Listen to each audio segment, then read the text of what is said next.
Halo semua, terima kasih untuk kalian yang sudah mengklik video ini. Kesempatan ini kita lanjut pada part 7 misteri penghuni asrama putri. Siang itu menjadi momen yang paling menakutkan bagi si Mawar.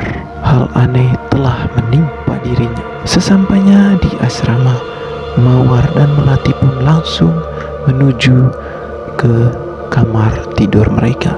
Mawar yang sudah kehabisan tenaga dan berkeringat pun langsung merebahkan tubuhnya di tempat tidur yang hanya berukuran 1 kali 2 meter persegi.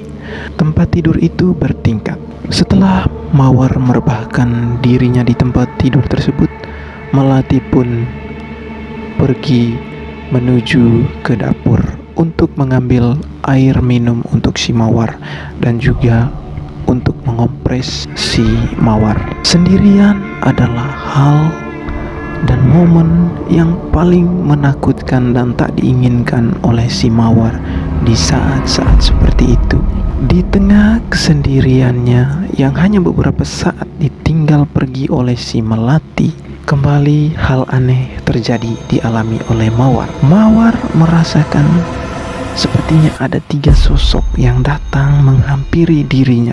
Mereka berjalan melalui lorong-lorong tempat tidur asrama tersebut. Pandangannya yang buram. Di saat itu, ia melihat bahwa 3 sosok itu tengah menuju tempat tidurnya. Di tengah ketakutan itu, ia berusaha untuk berteriak sekuat-kuatnya dengan tenaganya yang tersisa. Namun, ia merasakan kegagapan yang sangat dan tubuhnya pun terasa berat. Dan Melati yang berada di dapur pun tidak mendengarkan suara Mawar yang tengah memanggil dirinya. Mawar yang tak berdaya pun semakin ketakutan. Mawar yang tidak berdaya pun semakin ketakutan. Ketiga sosok itu semakin mendekat dan di saat Mawar membuka matanya, ketiga sosok itu sudah berada di sisi kiri dan juga sisi kanan si Mawar. Mawar berteriak histeris, namun sosok itu terus menghantuinya.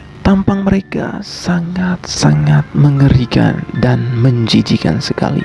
Terlihat di tengah ketakutan itu, sosok wanita dengan muka yang menjijikan itu sudah ada tepat di atas muka si Mawar. Mawar pun semakin terasa berat. Tubuh Mawar pun semakin terasa berat dan tak bisa bergerak. Sementara itu, 2 sosok lainnya sedang berdiri di samping si Mawar.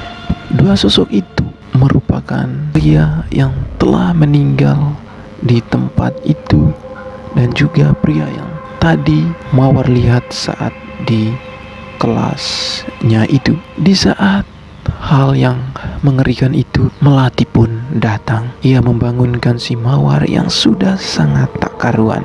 Mawar pun langsung tersadar kembali dan mendapati si Melati sudah ada di sampingnya. Mawar yang dipenuhi dengan ketakutan pun langsung memeluk si Melati. Mawar meminta supaya Melati membawanya keluar dari tempat itu.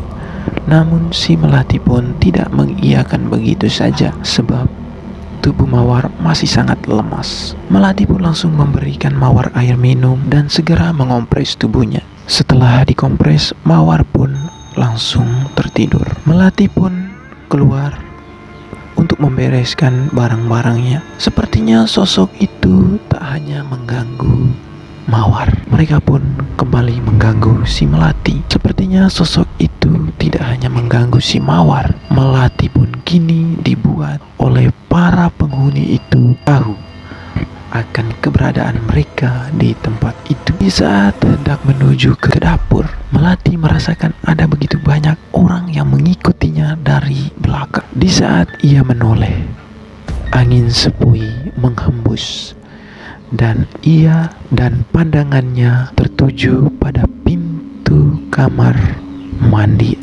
yang letaknya di ujung kamar asrama itu. Percikan air gayung jatuh menjadi hal yang memicu perhatian si melati. Siang yang hening, dengan tenang Melati melangkah menuju ke kamar mandi itu. Angin sepoi menghempas kembali rambutnya yang berderayan di bahunya. Di saat ia perlahan melangkah, sontak saja bahu Melati ditepuk oleh Mawar. Apa yang terjadi dengan Mawar? Kok bisa-bisanya ia sudah berada di belakang Melati? Apakah itu sosok Mawar yang sebenarnya? Nantikan kisah selanjutnya di part 8.